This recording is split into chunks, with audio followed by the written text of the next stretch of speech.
going on, guys? Cody Marchant, hideandseek.com, and what we're going to do right now is break down my favorite values on DraftKings at the running back and wide receiver position. Don't care about defense, don't care about tight end, don't care about quarterback. We're going super value there, but these are my values at running back and wide receiver that can get you up to those Christian McCaffreys, Todd Gurley's, Odell Beckham, even though he burned us last week. You can get up to those guys if you implement some of these value guys today.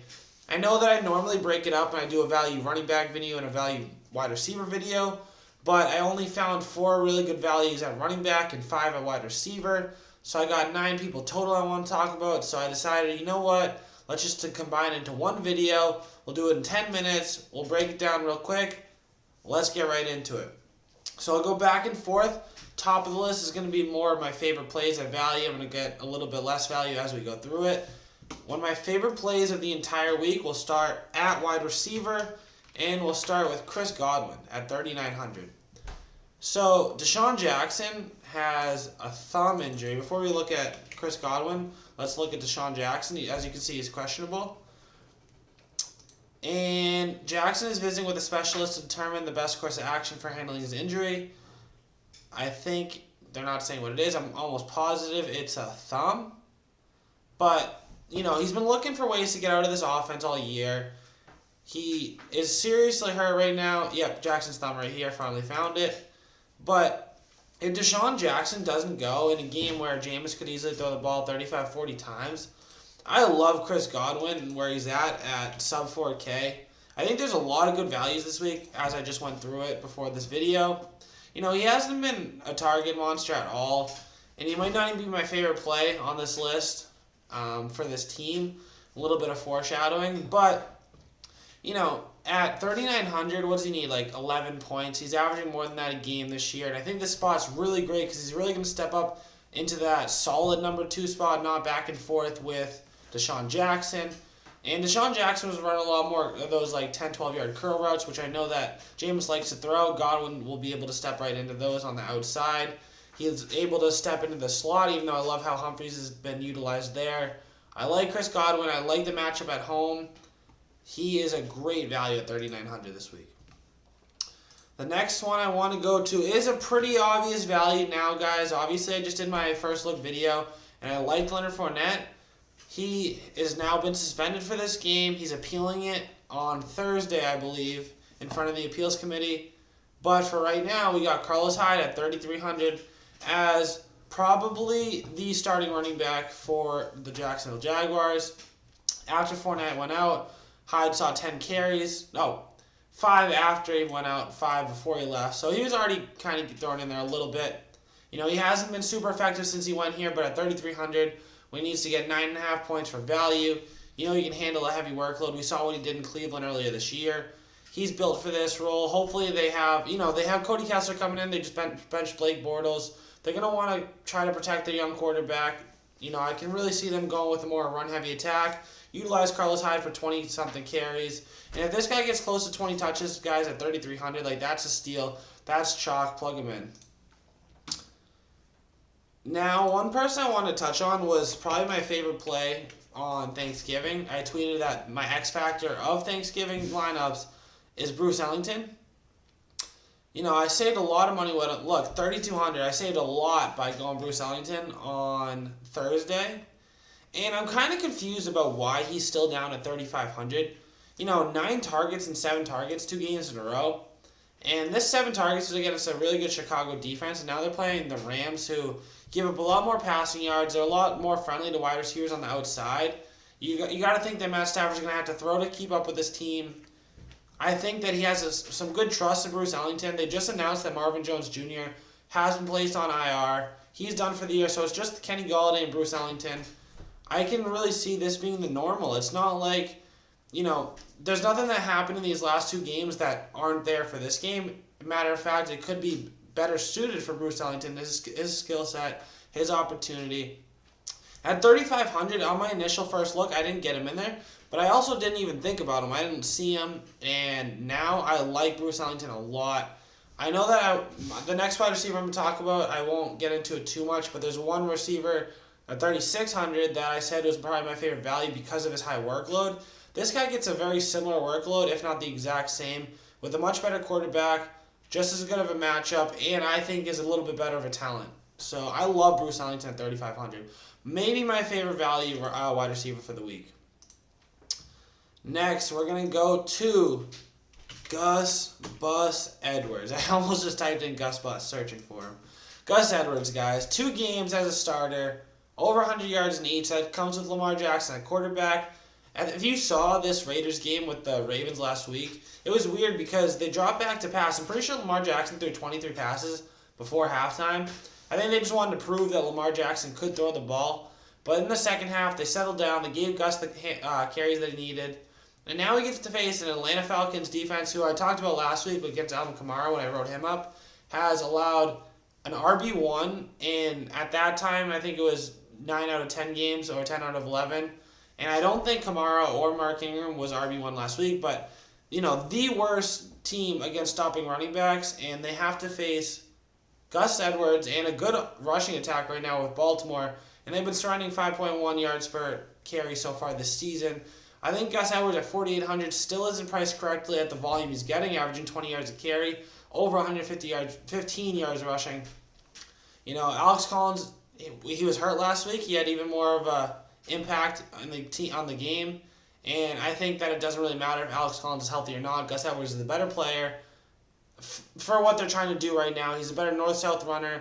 That's how they want to do that read option with him. Just, hey, I'm going to ride the running back with the fake handoff as the quarterback. If it's there, to just take the quick hole with the zone reading, zone blocking, and I think that's what Gus Edwards can really do strong for this team. So I love Gus Edwards at 4,800. He is the most expensive player on this list, but I think it's still a good value, sub 5K. I was just talking about the other 3,600 receiver that is getting a similar workload and a similar matchup to Bruce Ellington, and that is Marcel Aitman for the Oakland Raiders. It was only 2 games of the year so far, 5 targets and 10 targets. Led the team in targets in both games, led by a wide margin in this one. He's not a super talented player, but if he's going to get 7, 8, 9 targets against KC, which he probably will, where they're going to be down by a lot, at 3,600, give me 8 targets. It's hard to project 10 points from Marcel Aitman the way he's been playing, but if he's a little bit efficient in this game against Kansas City, I can easily see him hitting value. Now that I looked at the slate, I do like Bruce Ellington a lot more than I like Marcel Aitman. But at 3,600, this could be a pretty good pivot off of Ellington, who I think if people really look into it, will be a good play, so he might be more highly owned. I like Marcel Aitman. I don't think I don't think everybody agrees with that, so I think that that's a good way to have a little bit differentiated lineup with these value plays.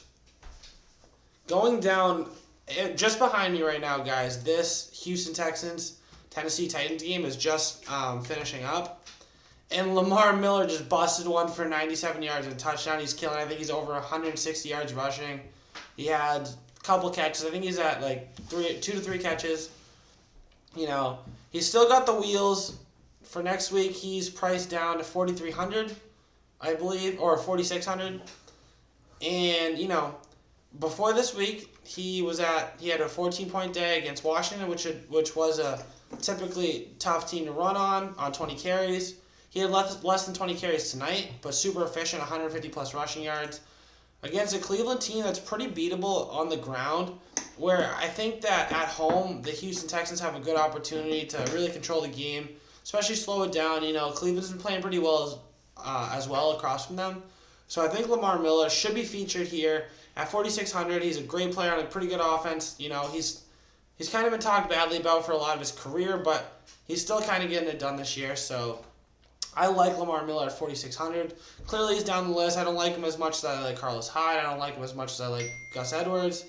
But I like him in this matchup, and I think that he could fit nicely on a squad. Next, I want to talk about my guy, Adam Humphries. I feel like I play Adam Humphries every week. I didn't last week, and he put up his best game in week, 17.4. His targets have been up and down, but same thing with Chris Godwin. Without Deshaun Jackson there, without Deshaun Jackson and O.J. Howard, their target tree is going to just shrink. They're not going to replace them and start throwing targets that way. They're just going to funnel the targets between Mike Evans, Adam Humphries, Chris Godwin, and Cameron Brate. And I think Adam Humphries is such like a security blanket. He's always in the right spot. He runs pretty good routes. He's what I want Julian Edelman to be. I know other New England fans aren't going to agree with me having such a harsh take on Julian Edelman, but if I, as the Patriots, could trade 1v1 Adam Humphries for Julian Edelman and get rid of Edelman's salary and take on Humphries, I would do it in a heartbeat. I think this kid's a solid player. I like how they use him. I like the matchup. I think he's going to be in the 6, 7, 8 target range again at 4,200. He catches most of his targets too. It's not like he gets a really inefficient day where he has 8 targets, 3 catches. He's going to be around 80-90% catch rate. So if he gets those 7, 8 targets, he should see 5, 6 catches. Translate that to like 50, 60 yards if he can get a touchdown. Even if he doesn't, it's still like 11 points. So he's almost hitting value just there. I like Adam Humphries a lot at 4,200. My last running back on the list, I just wanted to throw out there, guys. This isn't like, obviously he's my least favorite value, right? But Rex Burkhead is coming back this week. They just said that he's been activated off IR, and he's only 3,300. The way that the Patriots want to use Rex Burkhead, I understand that you think that this could hurt Sonny Michel. I think Sonny Michel might lose 2 to 3 carries a game out of this, but I think Rex Burkhead comes in more on those James White type snaps. I think he gets a solid maybe 7, 8, even 9 touches in this game. If Rex Burkhead sees 9 touches against Minnesota in this game at 3,300, I think he has a good chance to hit value. I'm not going to play him there, but at 3,300, I love like going way different if you want to. If you have a really strong feeling one way or the other, just go with it. I think that not a lot of people are going to be on this guy, so I wanted to talk about it myself. I like how the Patriots have been playing. Bill Belichick challenged the team before they played the Jets, said, hey, if you want to be known as a solid running game, you got to prove it today, and that's what they did. I think that the Patriots are going to try to slow this game down for a little bit. I don't think it's going to happen, so I think that, the passing down running backs for the Patriots are going to play a little bit more. And I think that suits Burkhead well. He's a good player. He fits what the Patriots want to do. And at 3,300, it's worth the punt dart throw that he is at this price. Speaking of this game that I just was watching, if you guys saw, Demaryius Thomas has 2 touchdowns. I don't know what he has for yards, but he's gone in the end zone twice. As you can see down here, because they were talking about it, Jason Witten and the crew were saying that Coach Bill O'Brien said that he needs to do a better job of getting Demaryius Thomas involved in this offense.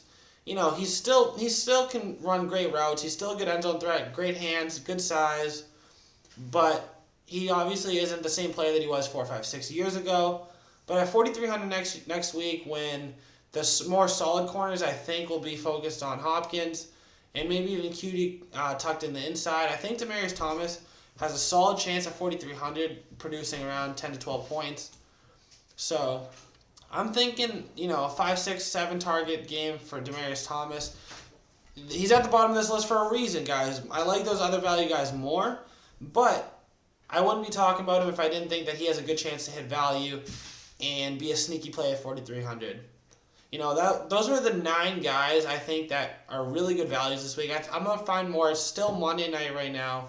I'll find more throughout the week, but I dove a little bit deeper in the slate. I found those guys specifically. I think that there's some great value on the slate. If you made it this far into the video, please do me a favor. Like the video and subscribe to the channel if you're not subscribed already. It really helps me out. I would really appreciate it. I'm going to try to put out even more content for you guys after this video. I'm about to do a little bit more research, and then I'm going to dive right into that Thursday Night Football game, which I'm pretty sure is the Saints and Cowboys. That should be a pretty good one. So let's get it, guys. We got some good value. We got some good studs for the week. Let's make some solid money and make some solid lineups. Good luck, guys.